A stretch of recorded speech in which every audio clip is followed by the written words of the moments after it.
So it's Beckett Baseball here with the final Ripping Retail Retro video of the evening of a Marathon Sunday, a series of five $5 videos. Man, my eyes that baggy already? I've been filming for, 5 hours. Basically filming for 25 minutes, processing for a few minutes. Last but not least of the night, 1991 Topps Baseball. The 20th anniversary of, 20-something anniversary of the 40th anniversary. Topps just celebrated its 60th anniversary not long ago. This is a box that doesn't have a lot of bells and whistles, but I think the design and the photography holds up pretty well.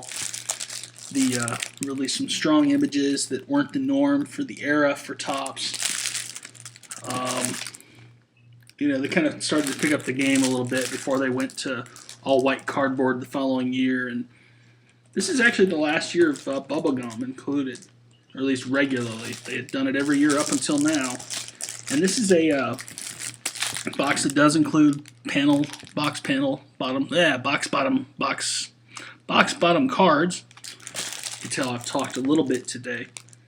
Dale Murphy, Dave Parker, Eddie Murray, Willie McGee. This was one of a handful of boxes at the shop today on the table. In the first hour I was there, musty smell of old nasty cardboard and bubblegum and who knows what else going on there. Unearthed for the first time right now, taking the seal off. Now, one of my optimists on Twitter said, what if it's a Desert Storm box? Those were exactly the same as regular boxes. I like that idea.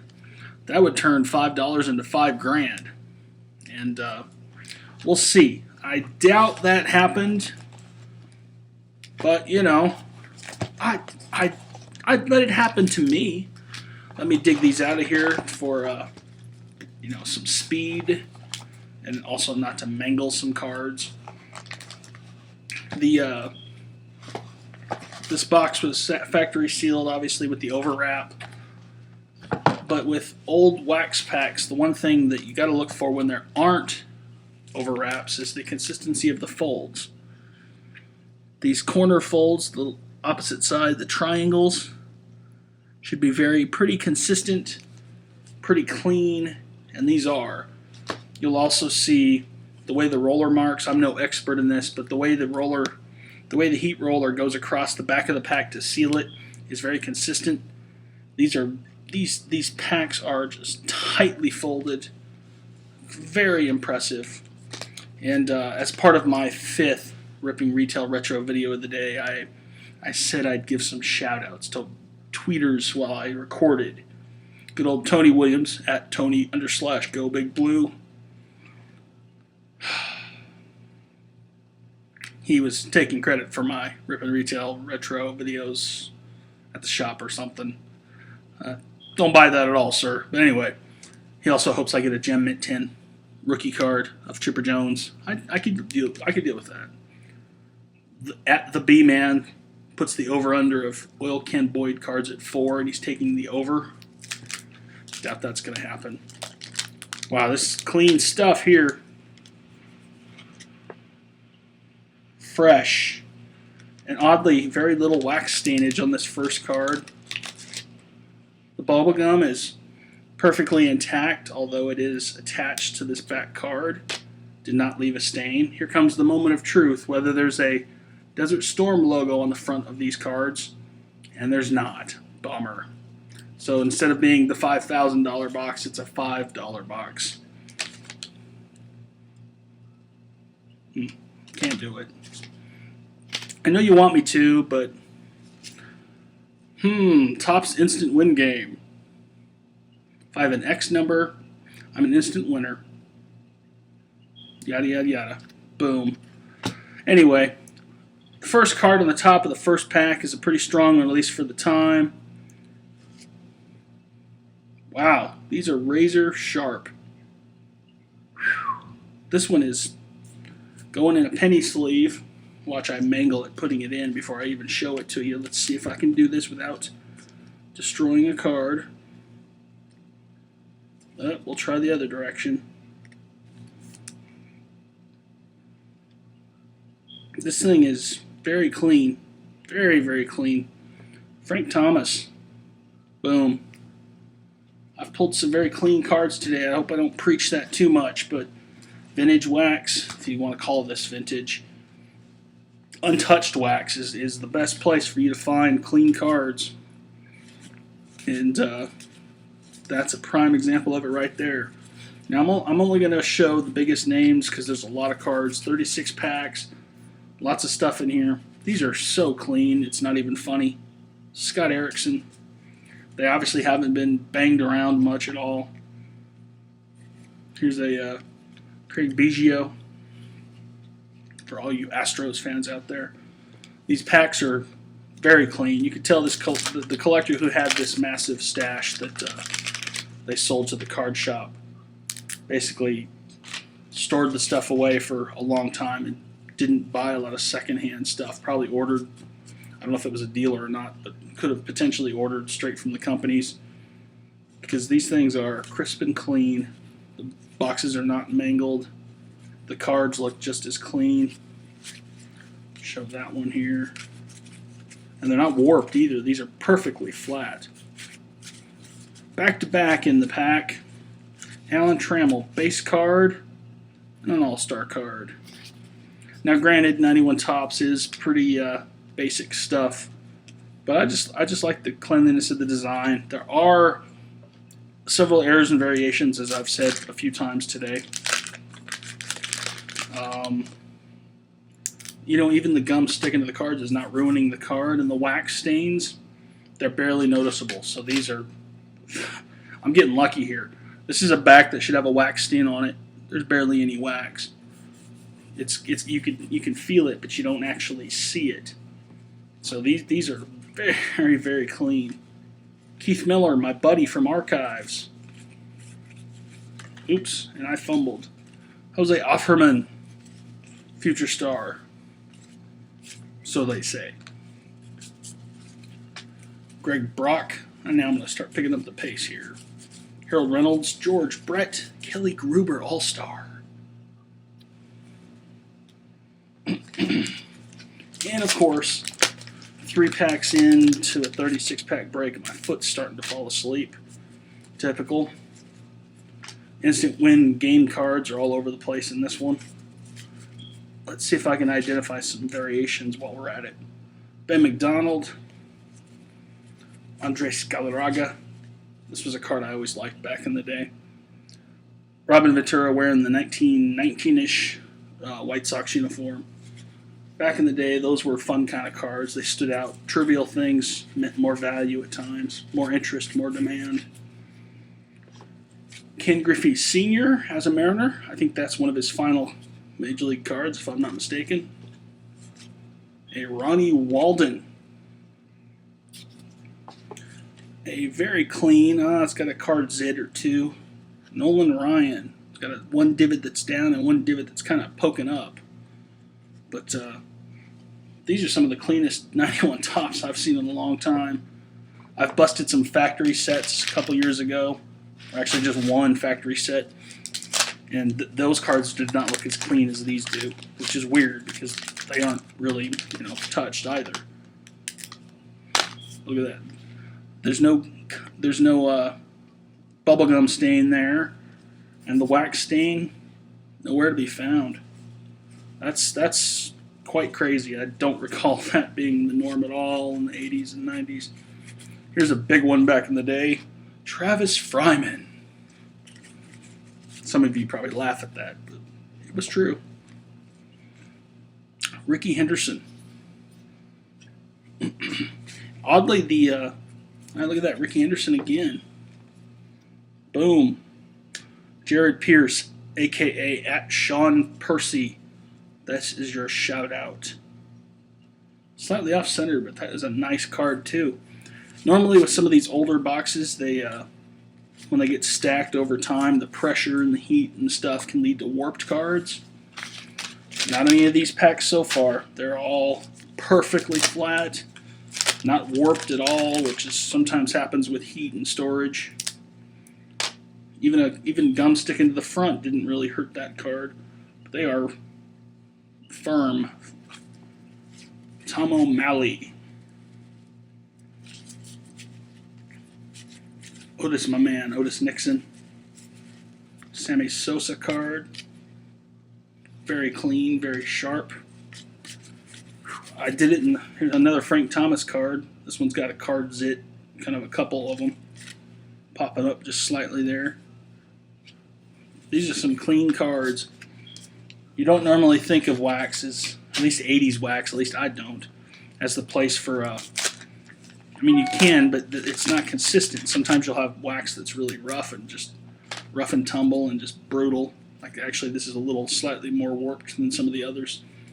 These are very clean, and granted, they're not as old as some of the other stuff, but I've seen worse. I'll show a Dwight Gooden here in a second. Not that you've never seen it before, I'm just going to show it anyway. Boom. I'm taking my time on this one. This will probably set the record for the longest video tonight. There have been a few long ones today. These 36-pack boxes don't open quickly.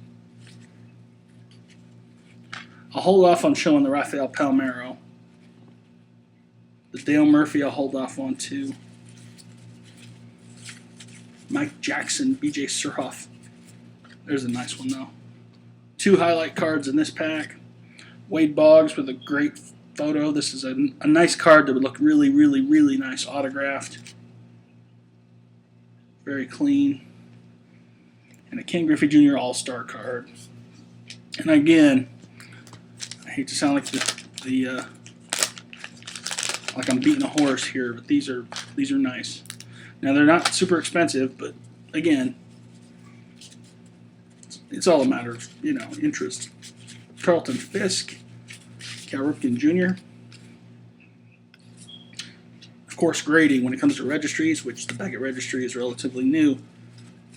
Dave Magadan, Roll Tide. You never know. Sometimes a 9, 5, or 10 of certain cards could sell for a lot more than you expect. Cool photograph from back in the day I always appreciated. Oscar Azokar.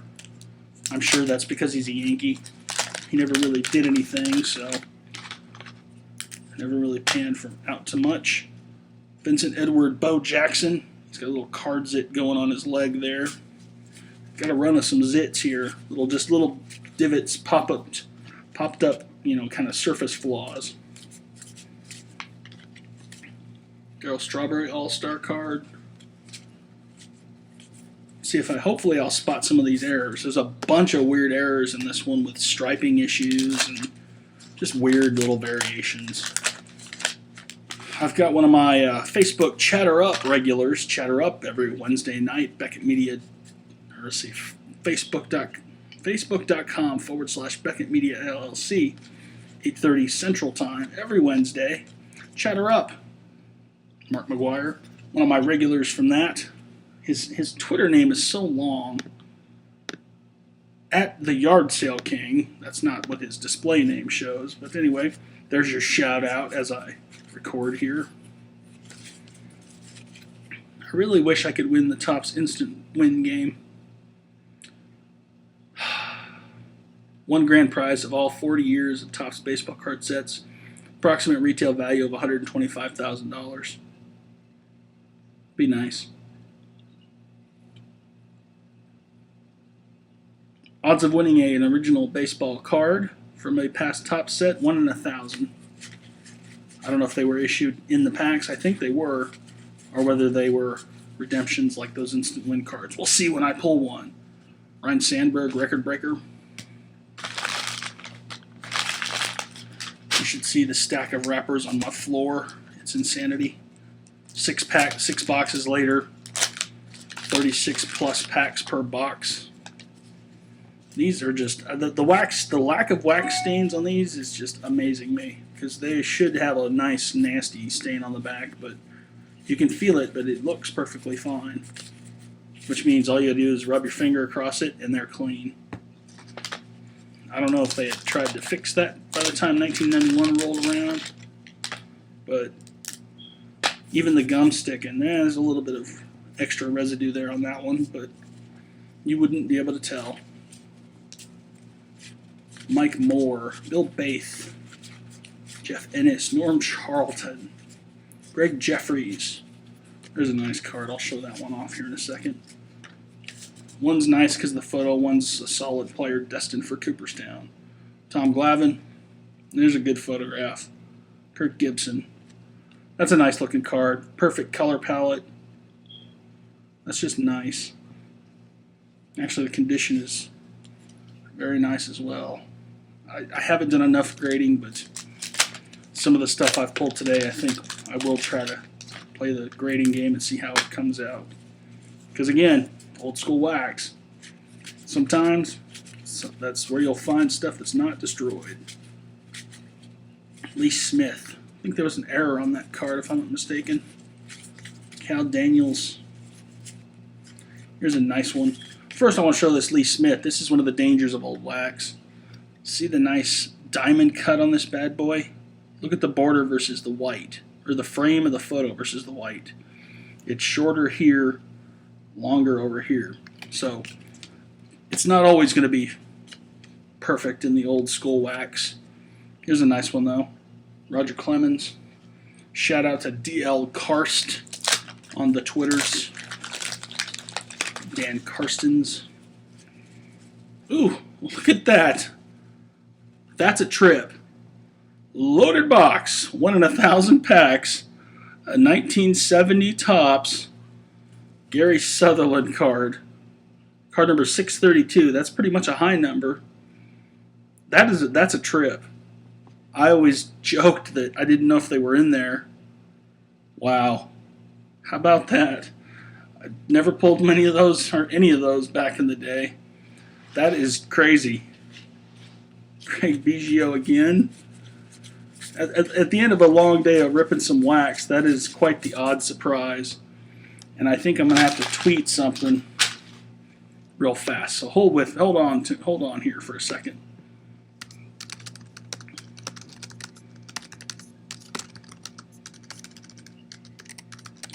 You know how 1991 Topps boxes had vintage cards inside?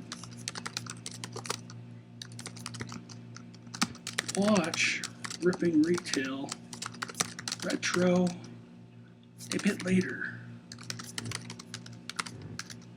I cannot type today. Wow, you watch me. Wow. That's crazy. 1 in 1,000 packs, essentially. That's just crazy.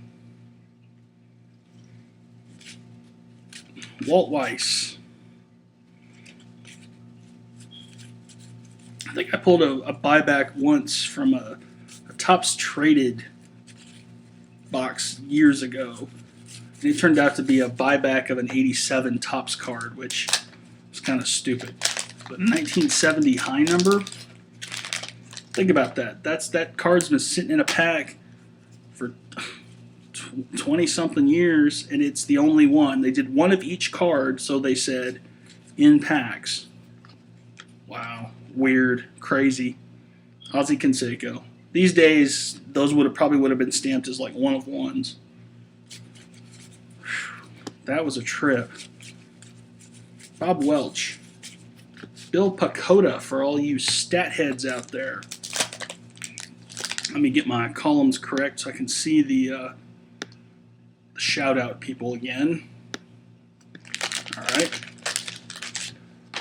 Tim Belcher. Don't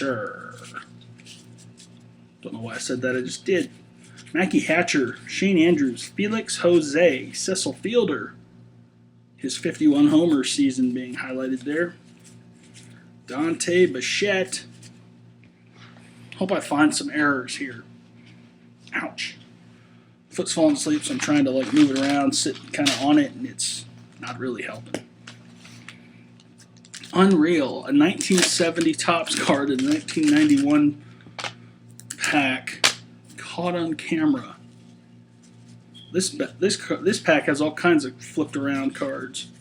Jeff Treadway, Bobby Witt, Lee Stevens, Tim Burke, Gene Nelson, John Marzano. Here's a nice one. Nolan Ryan, record breaker.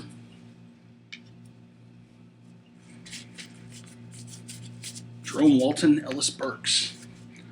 Now this Sutherland card is distinctly off-centered, but otherwise it's very, very clean. I doubt it would grade that high, but that's pretty crazy. That's a trip. Maybe I just didn't buy enough wax in '91. I bought a lot of rack packs and cello packs, so maybe I just missed out on all that. But I always kind of joked with others like, hey, I'm sure it's in there. Because who expects to find it, especially back then. Wow, that was a brutal pack. I've run out of desk space a bit here, so I'm trying to keep stuff stacked as I open.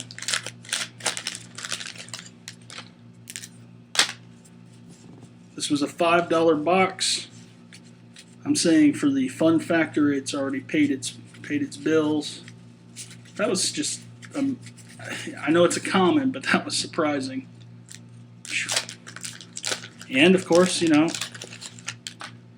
good old sealed boxes. The good old overwrap's been on it. Kind of hard to do any tampering there.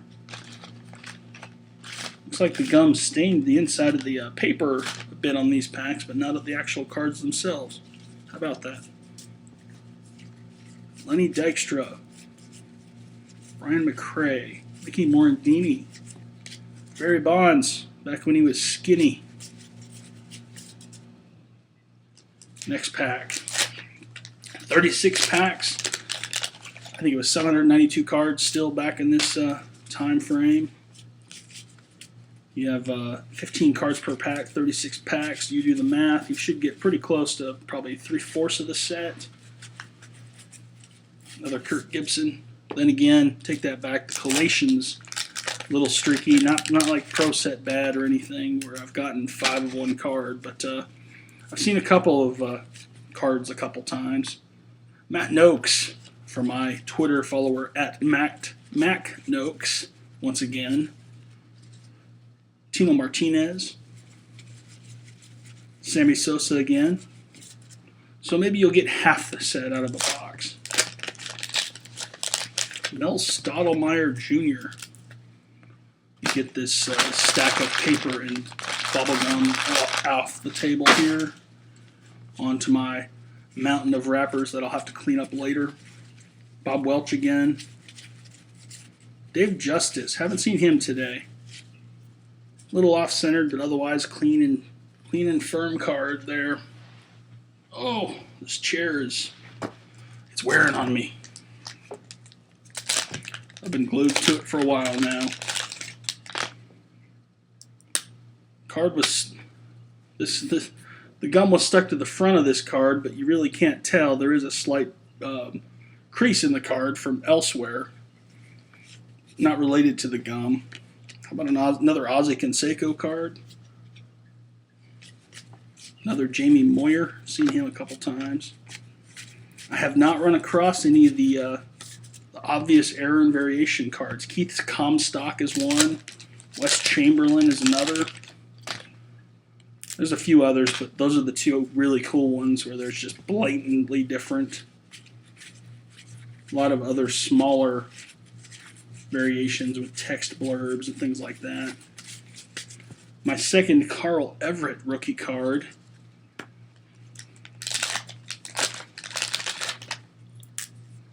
Lee Smith. Another Tino Martinez. Wow, that's a fun one. Boom, massively off cut. Maybe a little bit of diamond cut to it too. Tino Martinez, Brian Downing, Ozzie Guillen, Luis Salazar, Mike Boddicker, Mike Dunn, Ernie Riles. Whew. Brutal pack.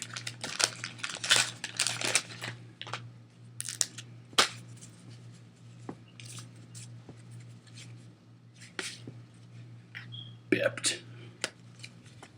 Kevin Gross. Son of a Sam Horn. Andre Dawson. Checklist. I haven't seen any checklists today. Oh, 2 checklists in 1 pack. Kind of called the shot there, didn't I?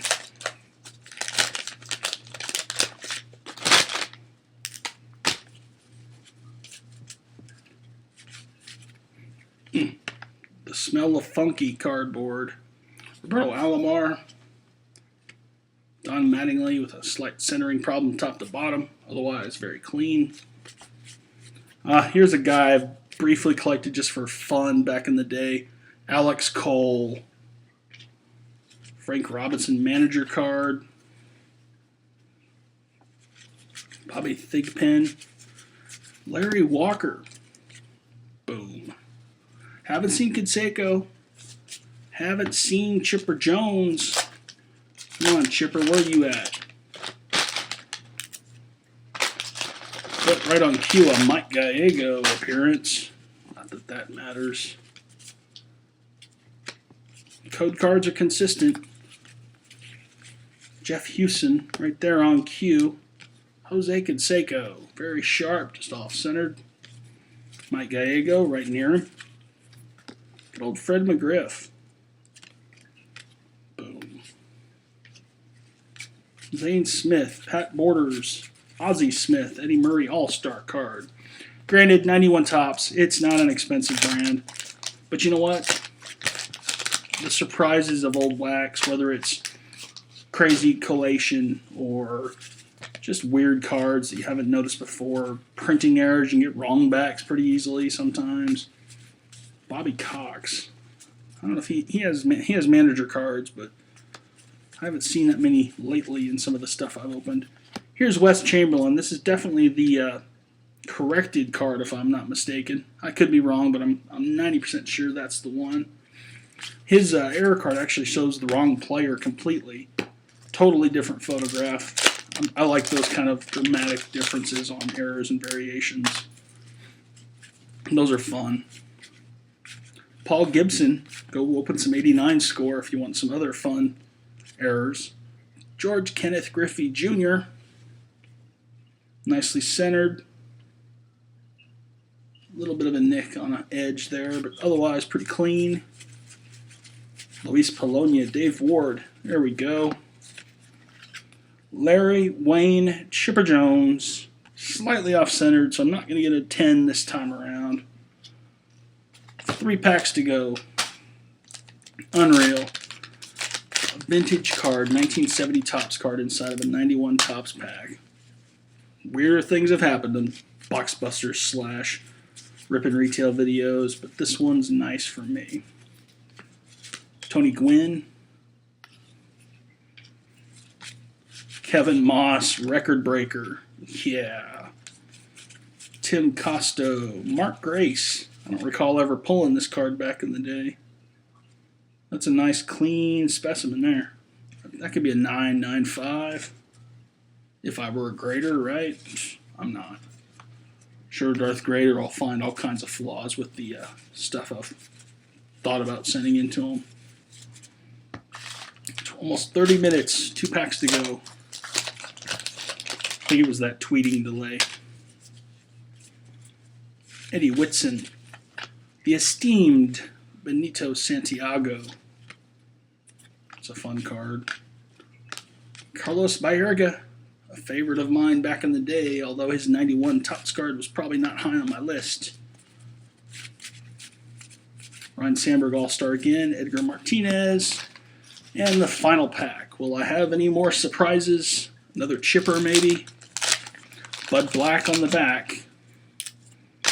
Mike Greenwell on the front.